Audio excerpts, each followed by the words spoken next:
आइए क्रिस्त में प्यारे भाइयों बहनों, हम हमारे सभी निवेदनों को, प्रार्थनाओं को प्रभु के श्री चरणों में समर्पित करते हुए योग्य रीति से प्रभु के वचनों को सुने। संत लूकस का सुसमाचार अध्याय 7 पद संख्या 11 से लेकर 17 तक। इसके बाद ईसा नाइन नगर आए, उनके साथ उनके शिष्य और एक विशाल जन समूह भी चल रहा था। जब वे नगर के फाटक के निकट पहुंचे तो लोग एक मुर्दे को बाहर ले जा रहे थे। वह अपनी माँ का एक लौता बेटा था और वह विधवा थी। नगर के बहुत से लोग उनके साथ थे। माँ को देखकर प्रभु को उस पर तरस हो आया और उन्होंने उससे कहा, मत रो।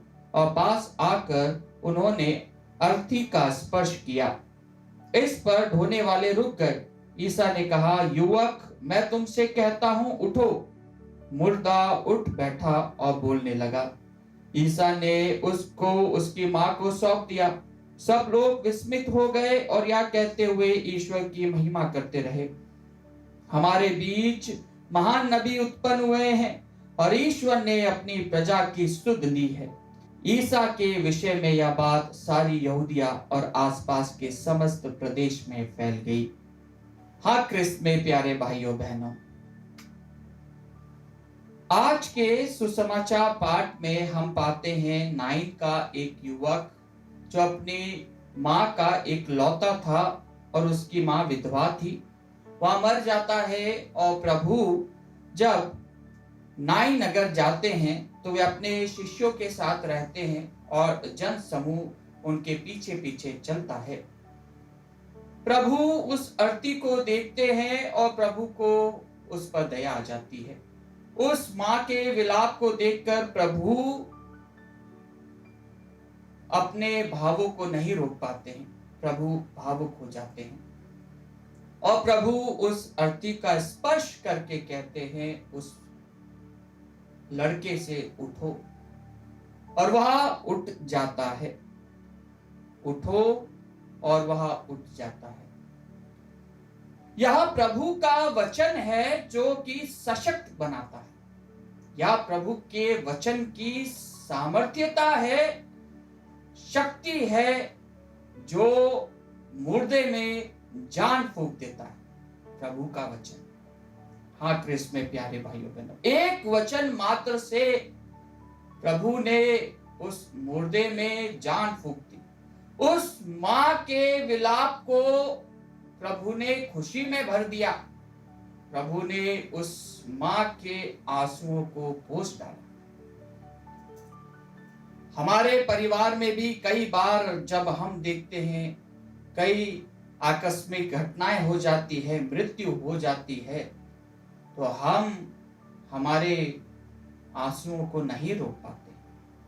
हम प्रभु से कई सारे प्रश्न करते हैं, कई सारे प्रभु के ऊपर दोष लगाते हैं, लेकिन क्या हम पूरे विश्वास के साथ में उस प्रभु की सामर्थ्यता को देखते हैं जो आज के पवित्र सुसमाचार पाठ में इस घटना के माध्यम से हम पाते हैं। प्रभु के चमत्कार असीम होते हैं। प्रभु विस्मयकारी कार्य करते हैं। प्रभु लोगों को अचंभे में डाल देते हैं। प्रभु का कार्य कभी नहीं रुकता है।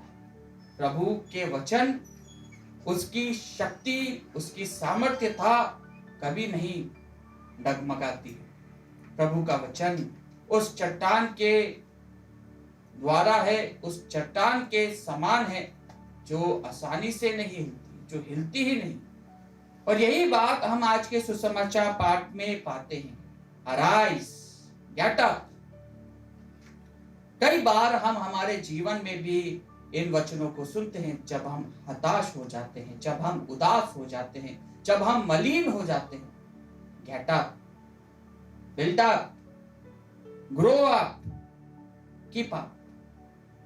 जब हम प्रभु के इन वचनों को सुनते हैं तो हमारे अंदर सामर्थ्यता आती है, प्रभु की शक्ति आती है, प्रभु का बल आता है। कई बार हम हमारे चिंताओं में इस कदर गिर जाते हैं, हमारी टेंशन्स में हमारा मुंह मलिन हो जाता है, हम छुपाते हैं, लेकिन फिर भी प्रभु हमारे हृदय को जानता है। प्रभु हमारी बातों को समझता है। प्रभु हमें अपना सब कुछ समर्पित करने के लिए आह्वान करता है। हाँ क्रिस्त में प्यारे भाइयों बहनों, हमारे जीवन की चुनौतियों में प्रभु हमें बुलाता है, प्रभु हमें बचाता है। लेकिन क्या हम पूरे विश्वास के साथ में उस प्रभु पर विश्वास करते हुए उसके पास में आते हैं? आज जब हम हमारे जीवन में कई सारी चुनौतियों का सामना करते हैं, हमारे बिजनेस में हमें असफलता मिलती, हमारे रिश्तेदारों के प्रति हमारा जो स्वभाव है वह हिचकिचाता है, वह कमजोर पड़ जाता है, कटुता आ जाती है, घृणा आ जाती है, क्या हम इन सब बातों में प्रभु को अपने जीवन में लाते हैं?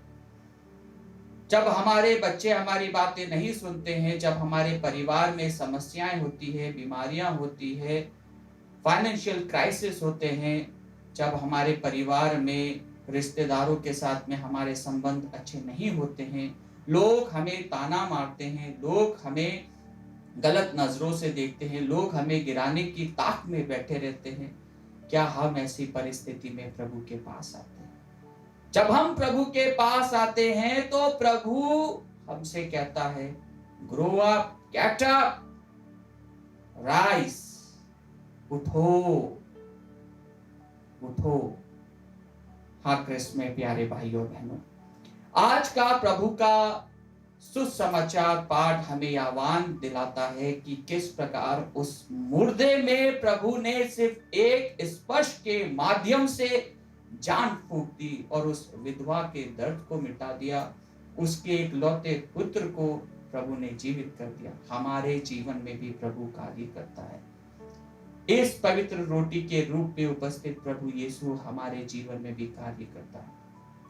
हमें किसी को बताने की जरूरत नहीं है कि हमारा विश्वास कितना गहरा है, बल्कि हमारा विश्वास उस प्रभु के साथ में कितना मजबूत है यह हमें खुद को जानना है। क्या हम हमारे जीवन में उस प्रभु को अपनाते हैं? आइए क्रिस्त में प्यारे भाइयों बहनों, हमारी दैनिक परेशानियां, हमारी कमजोरियां, हमारी वीकनेसेस, हमारी कटुता, ये सब हमें प्रभु से दूर ले जाती है। लेकिन जब प्रभु हमारे साथ रहता है तो हम प्रभु के साथ में चलते हैं। जिस प्रकार वह अर्थी को 4 कंधों पर ले जाया जाता है, लेकिन जब प्रभु का स्पर्श होता है तो वह अपने कदमों पर जाता है।